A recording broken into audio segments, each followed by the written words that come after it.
Assalamualaikum warahmatullahi wabarakatuh. Perkenalkan, nama saya Fatika Ayu Nugrahani dengan NIM J41023005.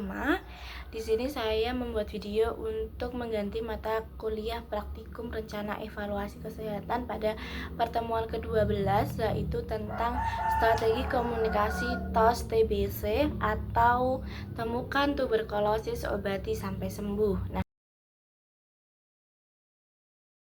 Di sini saya akan menjelaskan apa itu strategi komunikasi program TOS TBC di sini. Sebelum itu saya akan menjelaskan apa itu tuberkulosis. Nah, tuberkulosis atau yang dikenal dengan TBC merupakan penyakit nomor 4 penyebab kematian setelah penyakit kardiovaskular. Menurut WHO Golden Tuberculosis Report tahun 2018 menyatakan bahwa Indonesia termasuk dalam daftar 30 negara dengan beban tuberkulosis tertinggi di dunia dan menempati peringkat ketiga di dunia terkait angka kematian tuberkulosis dengan kematian sebanyak 254 jiwa per harinya. Penyakit TBC ini masih menjadi tantangan di Indonesia. Nah, penyakit TBC ini juga salah satu menjadi beban pemerintah atau maka dari itu, karena tingginya angka kematian yang diakibatkan oleh tuberkulosis di sini membuat kita sebagai mahasiswa harus lebih sadar dan lebih aware lagi terhadap pengobatan dan pencegahan tuberkulosis, karena mau gimana pun TBC ini menjadi salah satu beban dan tantangan juga untuk pemerintah bagaimana bisa menghadapi atau menangani penyakit TB gitu. Nah, kenapa sih TBC itu perlu dieliminasi? Nah, mungkin ini menjadi pertanyaan banyak sekali masyarakat atau mungkin kaum awam yang bertanya-tanya kenapa selalu dikejarkan TBC obat pengobatan dan kenapa terus disosialisasikan untuk melakukan pengecekan sedari dini. Kenapa sih gitu? Nah, merujuk pada peta dokumentasi peta jalan eliminasi tuberkulosis di Indonesia tahun 2020 sampai dengan 2030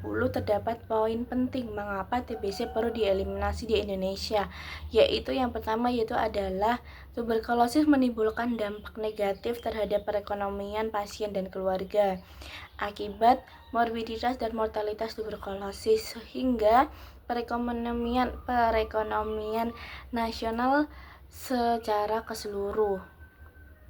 Nah, yang kedua yaitu adalah pengobatan TBC dan tuberkulosis resisten obat membutuhkan waktu yang lama dan terkadang disertai penurunan status kesehatan. Yang ketiga yaitu adalah stigma dan diskriminasi tuberkulosis masih merupakan halangan dalam pemeriksaan, diagnosis, dan pengobatan tuberkulosis.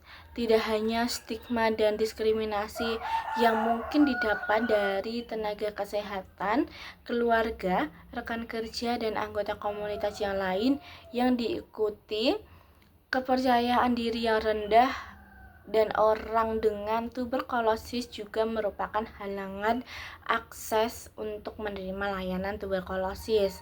Yang selanjutnya, yang keempat yaitu adalah Indonesia telah berkomitmen untuk mengakhiri epidemi tuberkulosis seperti yang dinyatakan dalam Sustainable Development Goals and Tuberculosis Strategy. Oleh karena itu, Kementerian Kesehatan Republik Indonesia perlu mengembangkan peta jalan untuk mencapai tujuan eliminasi tuberkulosis di tahun 2030.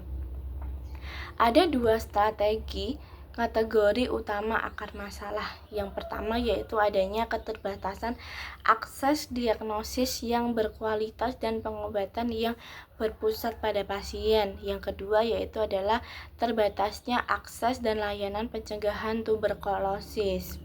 Nah, tujuan dan target penanggulangan TBC pada tahun 2020 sampai 2024 4 yang menurut Kementerian Kesehatan Republik Indonesia, Direktorat Jenderal Pencegahan dan Pengendalian Penyakit telah membuat strategi nasional penanggulangan tuberkulosis di Indonesia yang memuat tujuan dan target. Yang pertama yaitu meningkatkan akses masyarakat terhadap layanan tuberkulosis. Yang kedua yaitu meningkatkan kesadaran masyarakat terhadap pentingnya penanggulangan tuberkulosis. Yang ketiga yaitu memperkuat manajemen program pengendalian tuberkulosis yang responsif. Yang keempat yaitu meningkatkan kualitas layanan tuberkulosis yang berpusat kepada kebutuhan pasien. Dengan adanya 4 tujuan ini yang dibentuk oleh Kementerian Kesehatan Republik Indonesia, diharapkan nantinya mampu lebih mendorong lagi banyaknya masyarakat untuk mau memeriksakan dirinya ke puskesmas atau tempat pemeriksaan terdekat untuk mendeteksi adanya tuberkulosis.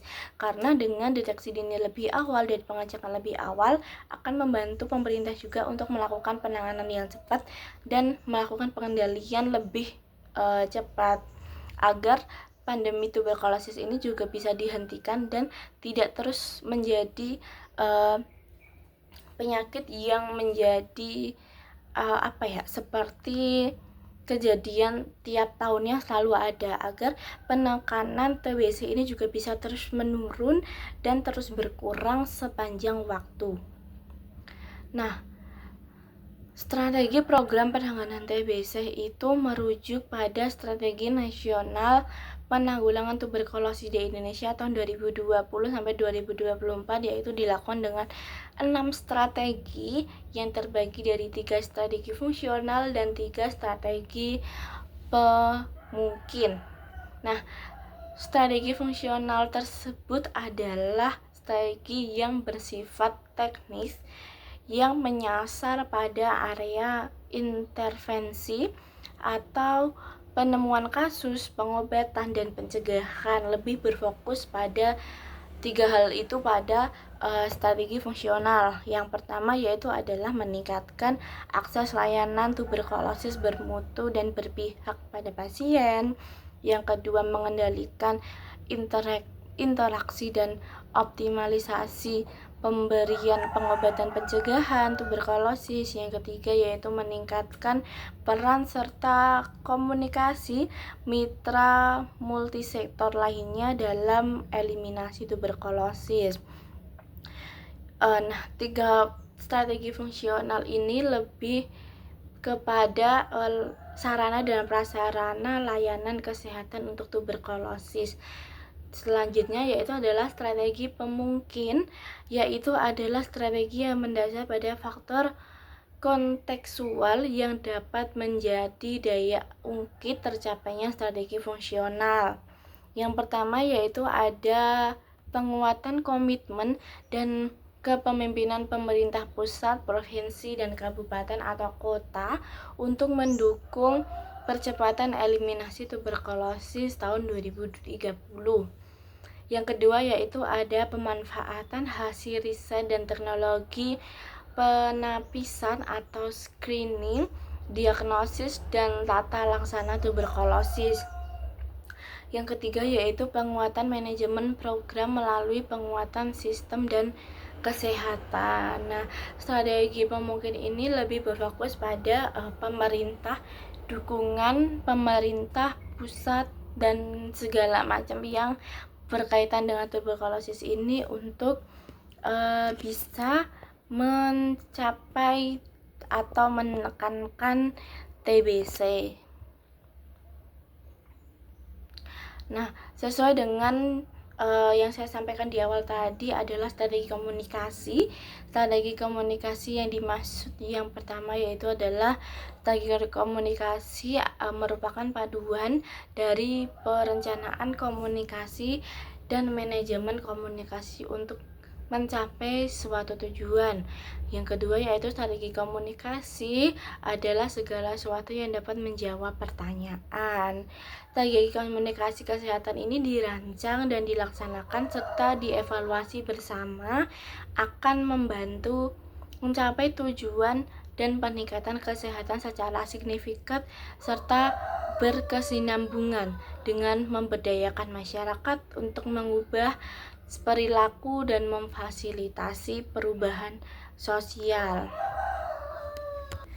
Terdapat 4 alur garis besar strategi komunikasi untuk bisa mensukseskan program dan perencanaan ini, yaitu yang pertama dengan analisis situasi. Analisis situasi di sini untuk menjelaskan tujuan atau situasi kesehatan yang berusaha ditingkatkan oleh program yang kita buat. Selanjutnya yaitu masalah kesehatan kunci atau kunci dari masalah kesehatan tersebut. Yang ketiga, konteksnya lebih melakukan penguatan, menekankan pada penguatan, kelemahan, peluang, dan ancaman yang mempengaruhi situasi kesehatan. Yang ketiga yaitu ada kesenjangan informasi yang tersedia dari perencanaan program dan khalayak sarana yang membatasi kemampuan program untuk mengembangkan strategi yang handal. Yang selanjutnya yaitu adalah riset formatif atau informasi baru yang akan mengungkapkan kesenjangan yang diidentifikasi. Lalu alur garis besar strategi komunikasi yang kedua yaitu adalah strategi komunikasi. Strategi komunikasi ini lebih berfokus pada khalayak sarana seperti primer, sekunder, tersier yang berpengaruh, serta tujuan, posisi, pendekatan strategi, poin-poin kunci, poin-poin pesan kunci, saluran, dan alat bantu. Yang ketiga yaitu adalah rencana manajemen. Rencana manajemen di sini berfokus pada 4 hal. Yang pertama yaitu ada peran dan tanggung jawab mitra. Yang kedua kerangka waktu pelaksanaan strategi. Yang keempat anggaran. Yang kelima yaitu perencanaan pemantau. Nah, yang terakhir yaitu adalah evaluasi. Nah, evaluasi di sini melacak kemajuan dan kemampuan mengevaluasi dari dampak